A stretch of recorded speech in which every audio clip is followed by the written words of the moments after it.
Dear friend, இந்த video பாருங்க, மேலே உள்ள வீடியோ பாருங்க, ஸ்கிப் பண்ணால் ஒரு 2 நிமிஷம் இது பொறுமையாக கேளுங்க.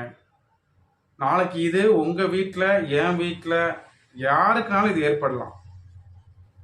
இன்னைக்கு அந்த அம்மாவை பாருங்க, அவருக்கு திடீர்னு மயக்கம் ஏற்படுது. மூளைக்கு இப்போ கூட கனெக்ஷன் கட் ஆகுது வித்தின் செகண்ட்ல.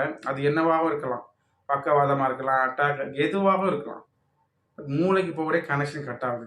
இப்போ அந்த அம்மா என்ன பண்ணுறாங்க, தடி தடி பார்க்குறாங்க, முடியலைன்னு உடனே என்ன பண்ணுறாங்க, தனக்கு தெரிந்த அந்த எமர்ஜென்சி பாயிண்ட், அந்த வர்ம புள்ளி, அக்குப்பஞ்சர் புள்ளியை மூக்குக்கு கீழே அழுத்துறாங்க. வேகமாகவும், ரொம்ப வேகமாகவும் அழுத்தமாகவும் அழுத்துறாங்க. இப்போ என்ன ஆகுதுன்னா, அவர் கொஞ்ச நேரத்தில் எழும்பிடுறாரு. எவ்வளோ சந்தோஷமான விஷயம். இப்போ வயசானவங்களே இதை வேற நாட்டில் தெரிஞ்சு வச்சிருக்காங்க. ஏன் நமக்கு தெரியலை? இன்னைக்கு நம்ம மக்களுக்கு விழிப்புணர்வு ரொம்ப கம்மியாக இருக்கு. தயவு செய்து மூக்கு கீழே உள்ள இந்த புள்ளியை, எந்த மயக்கமாக இருந்தாலும் சரி, இப்போ நீங்கள் நாளைக்கு ஃப்ளைட்டில் போயிட்டு இருக்கலாம், அங்கே நம்ம டாக்டர் இருப்பாங்கன்னு சொல்ல முடியாது. பஸ்ஸில் போகலாம், ட்ராவல், எந்த ட்ரெயின், எந்த இதுலனாலும் சரி, கண்டிப்பாக யாராவது ஒருத்தருக்கு இது தேவைப்படும். ஏன் நமக்கு கூட நாளைக்கு தேவைப்படும். அப்போ பக்கத்தில் உள்ளவர் தெரிஞ்சு வச்சிருந்தார் அப்படின்னா அது நமக்கு யூஸ் ஆகும்.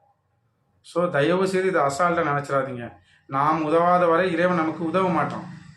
இறைவன் நாடினால் பல உயிரை காப்பாற்றுறதுக்கு இது காரணமாக இருக்கும். நீங்கள் இந்த ஃபர்ஸ்ட் எய்டு செஞ்சுட்டு நீங்கள் கால் பண்ணுங்கள், 108க்கு ஆம்புலன்ஸுக்கு கால் பண்ணுங்கள், அது வந்தோம். அப்புறம் நீங்கள் தெரிஞ்ச உங்களுக்கு எந்த மருத்துவமனை பக்கத்தில் இருக்கோ அங்கே கொண்டு சேர்த்துருங்க.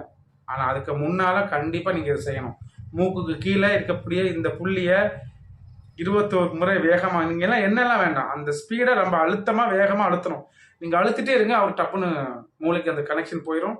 ஒன்று அவர் எழும்பிடுவார். அதுலேயும் அவர் எலும்புலையா இந்த இடத்துல புள்ளியில் ப்ரெஸ் பண்ணுங்க. அதுக்கப்புறம் இன்னொருத்தர் தேவைப்படனா இன்னொருத்தர் உள்ளங்காலில் அழுத்தி விடலாம். K1ங்கிற புள்ளியில். இந்த 3 புள்ளி எமர்ஜென்சி புள்ளி எல்லாரும் தெரிஞ்சு வச்சுக்கோங்க. ஏன் உங்கள் குழந்தை முதல் நீங்கள் தெரிஞ்சு வச்சுக்கணும். அப்புறமா நீங்கள் கொண்டு சேருங்க. தயவு செய்து இதை நீங்கள் எல்லாருக்கும் ஃபார்வர்ட் பண்ணுங்கள். நாளைக்கு ஒரு உயிர் இறைவன் நாடினால் ஒரு உயிர் காப்பாற்றப்பட்டாலும் அதோட நன்மை நமக்கு வந்து சேரும். இப்படி தான் நம்ம நன்மையை செஞ்சுக்கிறது.